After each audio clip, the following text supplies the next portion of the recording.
ரிஷபம் பிறப்பெடுத்ததே குடும்பத்துக்காக. குடும்பத்தோட சந்தோஷமா இருக்கணும் அப்படின்னு பிறப்பெடுத்தது தான் ரிஷபம். அதுதான் அதோடைய கர்மா. அது ஏன் அப்படின்னா, முன் ஜென்மத்தில குடும்பத்த கவனிக்காம விட்டு, இப்போ குடும்பத்த கவனிக்கிறதுக்காகவே பிறந்தது தான் ரிஷபம். தான் லக்ஸரியா இருக்கணும், தன் குடும்ப உறுப்பினர்கள் லக்ஸரியா இருக்கணுங்கிறதுக்காக போராடுறது தான் ரிஷபம். எப்படியாவது அந்த லக்ஸரிக்காக போராடி அதை அனுபவிக்க உண்டான எல்லா வேலைகளும் ரிஷபம் பண்ணிடும். சொகுசு வாழ்க்கை நிச்சயமா ரிஷபத்துக்கு கிடைக்கும்.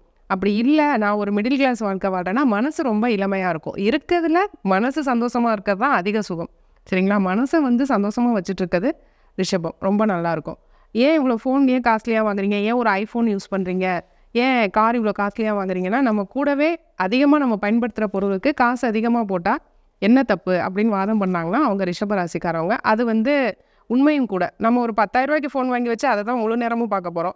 அதை ஏன் நம்ம காஸ்ட்லியாக வச்சுக்கக்கூடாது? அதுபோல் இருக்கவங்க, அதாவது ஃப்ளெக்சிபிலிட்டி, அவங்களுக்கு எங்கே ஃப்ளெக்சிபிளாக இருக்கோ எவ்வளோ ரூபா கொடுத்தாலும் வாங்கிடுவாங்க. அது ரிஷபம் சார்.